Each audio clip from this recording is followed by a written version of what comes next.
Hey, what's going on guys, Oink here, and today we have got some catching up on some seasonal events to do, so let's get cracking straight away. We're going to start off with the first two events released on the 28th of January with the 1.04 patch. First of all is this, where you get provided the Corvette Stingray Gran Turismo concept. Just for participating in this, you get the car for free. If you get the gold, you get the extra bonuses. I think it's a paint and some money, some credits. So here's the lap. First corner, very difficult, very dangerous, very easy to just completely overrun that one and head out wide into the sand and into the wall. So take a bit of time just to learn where to brake for that one. And actually this was a flying lap, and you get a little bit of a head start over the start-finish line if you do come in a second lap. If you start afresh, you're actually a little bit slower over the line. Anyway, coming down here, you can actually take this one flat out if you hit the apex spot on. I didn't, so I just let off, and then again another heavy braking zone there. A couple lines with that one. You can either kind of diamond around it like I did there. You go all the way deep to the left and then brake, turn, and then cut across the sort of a late double apex. Or you can slice it down the middle, either way. Coming on to the speedway section, then you want to get a good exit. Try not to oversteer on the exit there, otherwise you'll lose a lot of time coming onto the speedway section. You really want to get a really good exit because it is such a long flat out section. And here the car has got enough grip and a low enough speed that you can hug the yellow line right round the inside there, and you'll be saving yourself a good amount of distance as opposed to going around the top of the banked section. So keep it on the inside, and then into bus stop, another dangerous and difficult corner, just about keeping it inside the lines as I kind of come across, and this one's a really tricky one to judge, so I kind of took it a little bit cautiously. You can see I just came off the accelerator on the exit, and again on the entry to that area was a little bit slow and a little bit wobbly. Again, focus on a good exit from the bus stop as you want to be getting as much top speed back onto the final speedway section as possible, and again on the banked section, hugging that inside yellow line as close as possible will get you the best time. And again, heading towards the yellow line for the end of the lap. Came in at just in the top 5,000 it seemed, but again, it wasn't the perfect lap, and I got a 157.490. That will get you 150,000 or so credits. I don't have the multiplier either, so you could get even more, and you get a military camo or something, I don't know, some kind of paint job, plus the car. Again, you get the car just for entering any time in this, and there it is. It's the Corvette Stingray, which I covered in my previous video. If you haven't checked that out and you want to see what's in patch 1.04, go check the video out. We'll move on to the second one, again introduced in the patch. This one again provides the car for you, and it's the other new car, which is the AMG Vision Gran Turismo racing version, and we're taking it around Bathurst. Very interesting combo, this one. The car has got a lot of grip, pretty easy car, but it's a very challenging track, and it's a high speed car, so you're really forced into the difficult corners at high speed if you want to get a good time.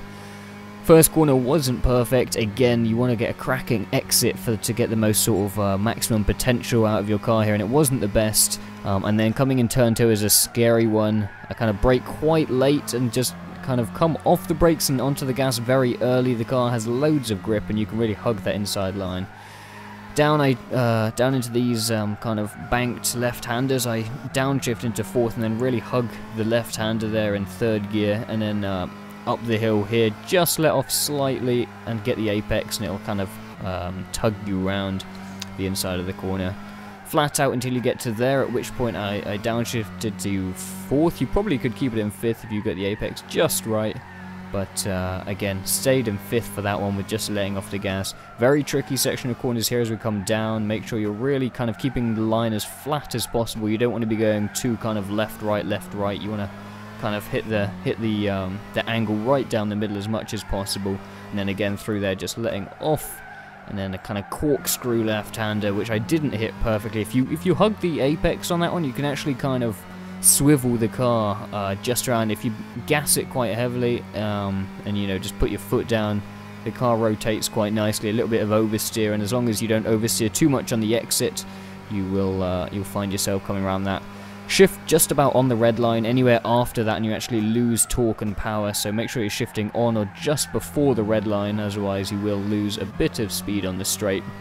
And then brake quite early for that little left right there. Coming in for the final corner, braking around where the pit entrance is on the left-hand side, and once more this track is all about that really smooth and quick exit, and the same is true going onto the start-finish line. Gave me a 202.461. That gets another 150,000 credits as base credits, and you will get another paint of some sort. This also, as well, just for registering any time, bronze, silver, gold, or not even bronze. If you somehow didn't even manage bronze, you get this car, which is the slightly new version, the racing version of the AMG Vision GT, with some pretty crazy colours. I do like the colour schemes on those, some nice ones. The other thing that they've got with the seasonal events is the normal seasonal set on the Thursday. The first one being at Rome in the Jaguar XKRS.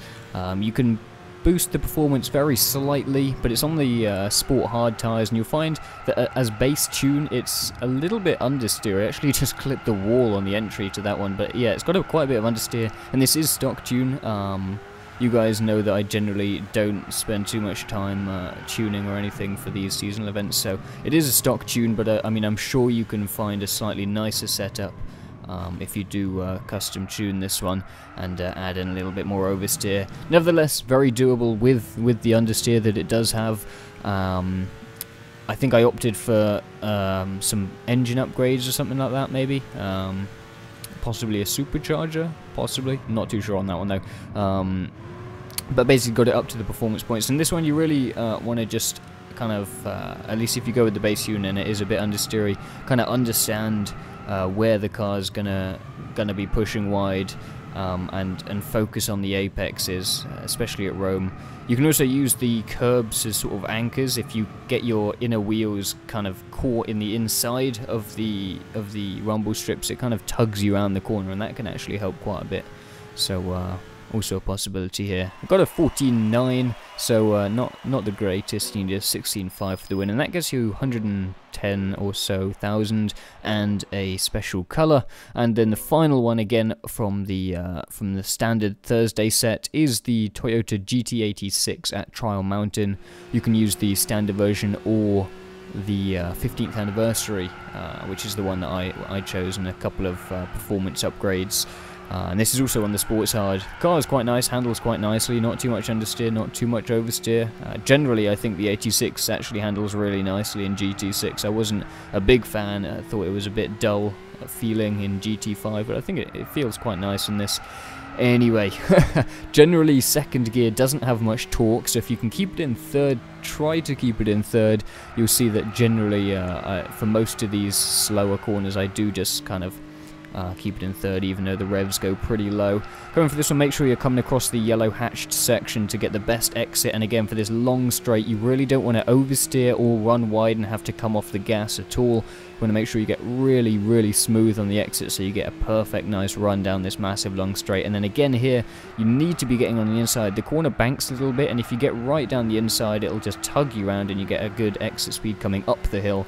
If you run wide there, you'll find that coming up the hill is like a bit of a struggle. You kind of got to will the car to get up there, so make sure you're really hitting the apex on the bottom of the hill there. Coming around for the final kind of part of the lap, not too difficult until we get to the final chicane.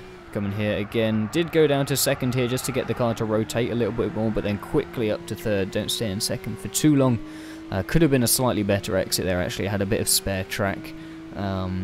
And then coming in for this final chicane into fifth and just kind of come off the gas. There was a bit of space on the left hand side which I could have used, kind of hopping over the curb, so could have been a bit better, but a 138.9 in the end. Again, only 1 second inside gold, so maybe I'm doing something wrong there. I don't know. Only actually it was about 100,000 for that. Again, I did silver before, so that's why that was a bit lower. Anyway, that completes this set of seasonals. Hope you guys enjoyed the video, found it useful, and I'll see you guys soon. Peace.